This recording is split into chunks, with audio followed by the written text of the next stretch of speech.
vamos a contar una historia increíble.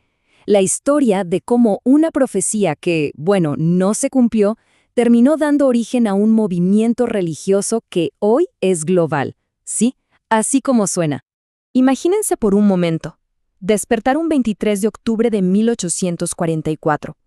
Se habían preparado para el fin del mundo, para un evento glorioso. Y no pasó nada. Absolutamente nada. El mundo que les habían prometido simplemente no llegó. Esa sensación de desolación total es el punto de partida de nuestra historia. Porque, ¿qué pasa cuando una creencia tan fuerte se choca de frente con la realidad?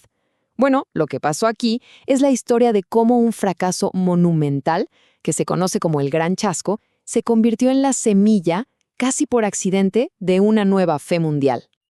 Ok, entonces, para entender bien esto, viajemos a esa mañana, a ese momento exacto. Es 23 de octubre de 1844. Miles y miles de cristianos en Estados Unidos, a quienes llamaban milleritas, están destrozados, en una confusión y desesperación total.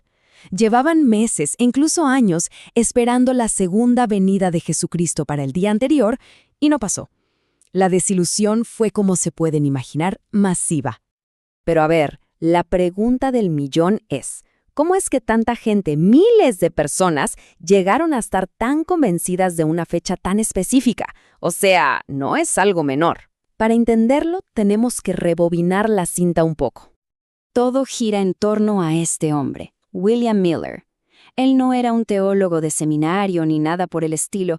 Era un granjero, un estudioso muy dedicado de la Biblia.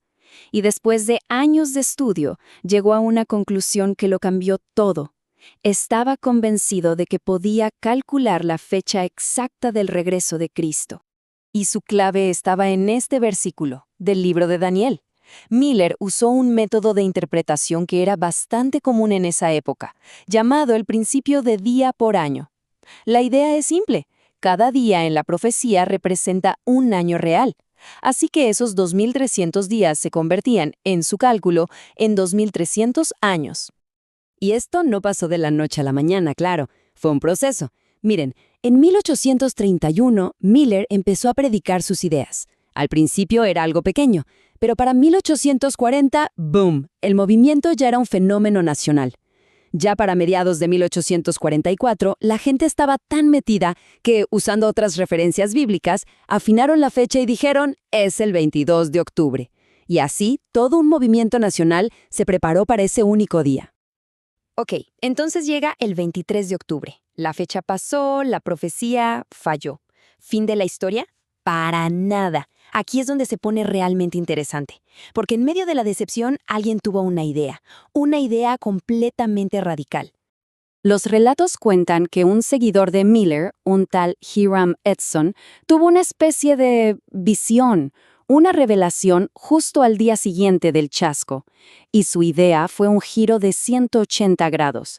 Y si la fecha siempre fue correcta, pero lo que estaba mal era lo que esperaban que pasara.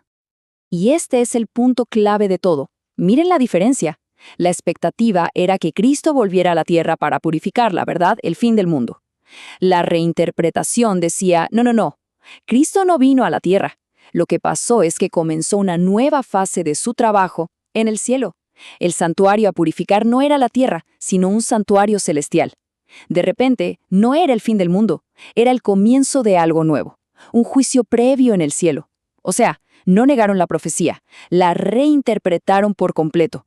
Y esta idea no fue solo una excusa para salvar las apariencias, Se convirtió en la piedra angular en los cimientos de toda una nueva teología, que nacería increíblemente de esa misma decepción. A partir de esa nueva comprensión del santuario celestial, surgieron 3 pilares, 3 doctrinas que van a ser fundamentales. La primera, por supuesto, es la doctrina del santuario. Básicamente, esta idea le daba una respuesta al por qué no vino. Explicaba que el 22 de octubre de 1844 sí fue una fecha profética clave, pero el evento fue celestial, Jesús comenzando su obra final de juicio en el cielo antes de su venida. Ahora, este nuevo enfoque en el santuario celestial llevó a una pregunta. ¿Qué hay en el santuario? Bueno, según la Biblia, el Arca del Pacto, que contiene los 10 mandamientos. Y esto hizo que se fijaran con mucha más atención en esa ley, especialmente en el 4.º mandamiento, el de guardar el sábado, el 7.º día. Esto se volvió una seña de identidad para ellos. Y por último, encontraron en el libro de Apocalipsis, en un pasaje sobre 3 ángeles, su nueva misión.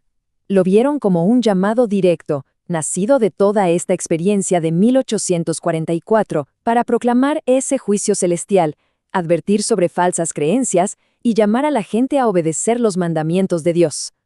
Y así, de repente, lo que era un grupo de gente decepcionada y sin rumbo, ahora tenía un propósito, una teología que los unía y una razón poderosa para seguir adelante, y más importante, para organizarse. Entonces, un grupo de esos antiguos mileritas se unió alrededor de estas nuevas ideas. Ya no eran simplemente mileritas, ahora se les empezó a conocer como adventistas sabatarios, un nombre que los diferenciaba de otros grupos que también surgieron después del chasco. Tuvieron que pasar casi 20 años, 2 décadas después de esa gran decepción, para que este movimiento finalmente se organizara de manera oficial.